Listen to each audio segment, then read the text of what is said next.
So what does it actually mean to be English today? I mean, really mean, especially if your heritage, maybe your family's story, stretches across continents. Yeah, it's a huge question. For people whose families have been in Britain for generations, but maybe don't fit that sort of traditional image. Exactly. How does that work? It really gets to the heart of identity, doesn't it? Yeah. Belonging, all tangled up with history and, well, just everyday life. It does, and that's precisely what we're diving into today. We are. We're looking at insights from David Lammy. He's obviously a really prominent voice on institutional racism, the criminal justice system, all of that here in the UK. Mm-hmm. And our sources for this deep dive, they're pretty significant. We've got this really illuminating interview he did with the Oxford Law faculty. Yes, the one for Stephen Lawrence Day. Yeah. Such an important day for racial justice nationally. Absolutely. And also a key speech he gave at the RSA where he was unpacking his own Lammy review, which, has been hugely influential. Right. So our mission today, it's pretty clear. We want to pull out the really important bits of knowledge, maybe some surprising facts, definitely the thought-provoking analysis. On these really complex issues, national identity, those systemic inequalities, the very fabric of justice in Britain today. Yeah. We'll try to unpack what these concepts actually mean, why they matter so much now, and importantly, what questions this might raise for you listening in. So let's get started. It's always striking, isn't it, how quickly these chats about national identity get, tangled up with history, old definitions. It often brings out these deep tensions. Definitely. Lammy's discussions always seem to highlight that conflict, kind of pulling back the curtain on how simple numbers, simple statistics can become really problematic. Absolutely. And let's start with one of those numbers, a foundational statistic, you might say. Okay. The 2021 UK census seems pretty neutral, right? Just counting people. Yeah, demographics. It showed over 85% of the population identifies as white British. Now, on the surface, okay, that's a number, a fact about who lives here. But as David Lammy really insightfully points out, this dominant figure, this 85%, it often feeds into this pervasive, and he argues, quite dangerous belief. Which is? That only people in that group, the white British group, are, truly English. Ah, right. And the impact of that isn't just theoretical, is it? It affects real people, excludes communities who've been here a long time. Exactly. Lammy talks about two really powerful examples.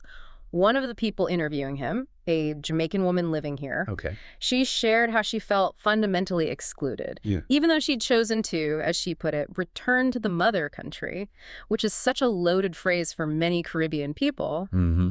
Full of history. Right. Despite that choice, she felt she could never really be seen as English. Her living here, her contributing, it just wasn't enough in some people's eyes. Wow. And Lammy himself had a similar experience. He did. He mentioned this frustrating media encounter where his own Englishness was questioned, just flat out questioned because of his race. And these aren't just one-offs, are they? They show this deeper prejudice. Precisely. It suggests that people of color, it doesn't matter how many generations their family's been British, they're somehow seen as less British or less English than their white neighbors. It fundamentally challenges the whole idea of an inclusive nation. Which leads straight into the language we use, right? The words we use to define ourselves and how they came about historically. Exactly. And Lammy makes this really powerful, almost provocative point about the word black. He says straight up, it's not of our making.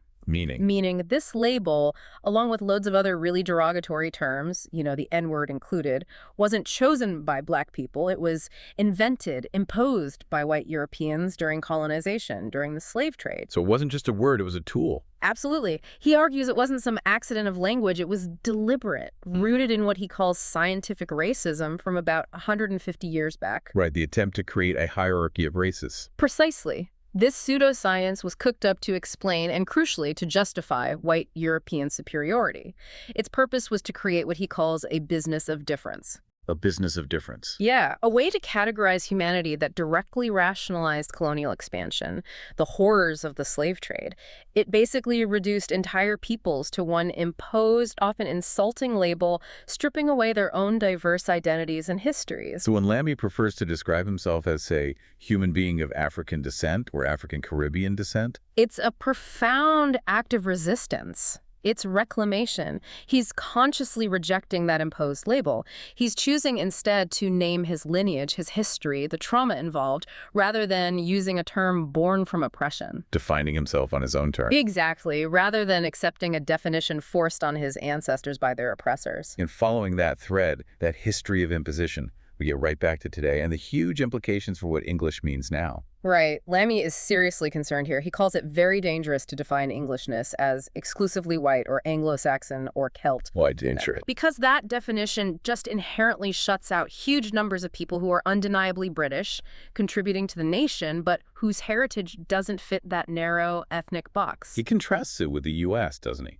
He does. He talks about civic nationalism, which he sees as more common there. You can be Italian-American, African-American, Jewish-American. All these distinct identities coexisting under American. Exactly. The national identity seems broad enough to hold all those different stories, but here in the UK, he argues, it's different. Many Black people, even families here for generations, feel more comfortable saying Black British than just English. Which suggests that English feels too narrow, too exclusive. That's the implication. It seems it doesn't quite allow their experience, their history, their identity to fit comfortably.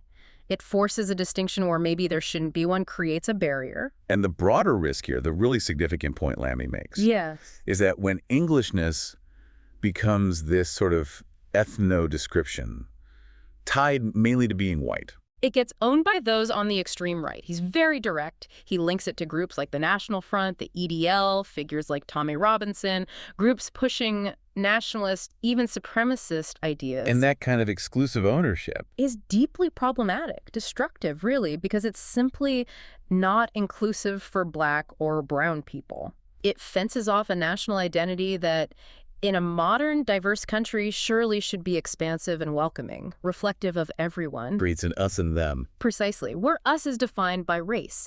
And that's why Lammy really hopes this classification issue, highlighted by the census, gets properly fixed next time around. It's a direct challenge to belonging, a call for a more inclusive Britain. So when you put all that together, the history of the terms, the census data, the personal stories of exclusion, the way Englishness gets co-opted by extremists, what does it actually mean for our sense of belonging as a nation? It forces a really fundamental question, doesn't it? Are we defining ourselves in a way that truly includes everyone who lives here, contributes here, calls this home? Or are we, maybe, unintentionally or not, keeping divisions alive that ultimately harm everyone? It's definitely something to think deeply about. And that debate, that tension around identity and belonging, it leads us almost inevitably into another really contentious area. Institutional racism. Exactly. It's a core conflict, something David Lammy has been tackling head-on for years.